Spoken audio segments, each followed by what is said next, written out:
In my late 20s, I got my first orchestral commission, and it came from my hometown, the Jackson Symphony Orchestra. I asked if I could write a violin concerto just because I thought it would be cool. I thought I could make the soloist be this rock star in this big epic proportions thing. And me being the person that I am, I blew the whole commission before I even got it.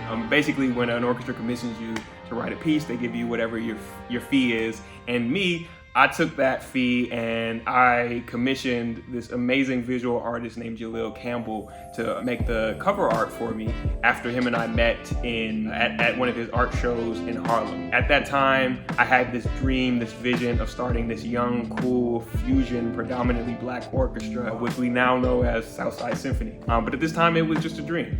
And as you can see in the thing, I also had hair at the time. Weird, right? But whatever little bit I had left of the commission, I blew on like a fur coat, and I bought 10 bottles of champagne. And to celebrate the premiere, which opened up to 3 sold out nights, all me and 10 friends, we just popped all the bottles at the same time, and we had a crazy party. It was great memories, and it was befitting of the name Glory. Now after this, the violinist Shay Ming, he asked if he could also play this in China, where he also goes back and forth and works. And I said, of course, I'll be there however I can. So I found a way. I got like a 14-hour flight the same day as the concert. I felt like I was gonna die, but I had such a great time.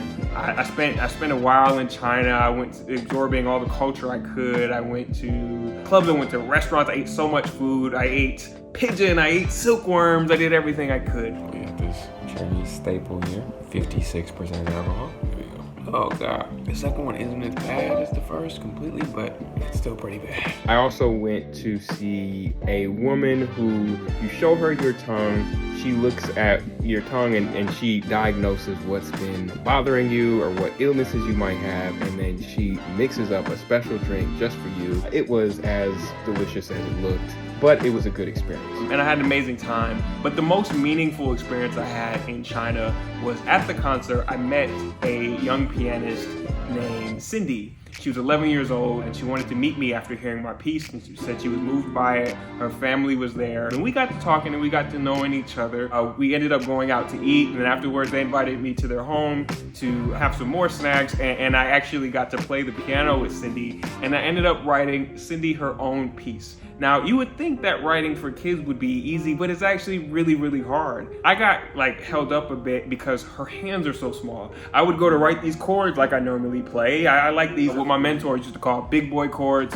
or zebra chords. That means they got a lot of black and white stripes. But Cindy's hands are really small, so I couldn't write the way I normally write. So I had to kind of figure it out. But we got there. It took her a little bit, but Cindy is a trooper, and here's Cindy playing that piece.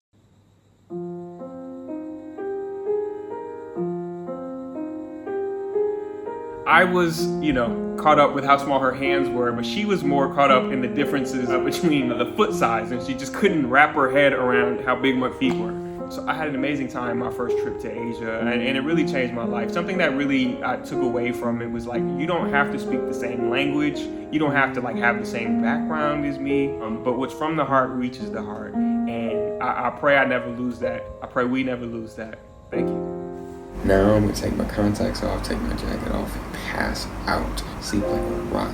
Yeah, talk soon. Guangzhou, China. Made my Asian debut today. This is my first concert in Asia. I'm an international composer in Marcus Norris on the South Side.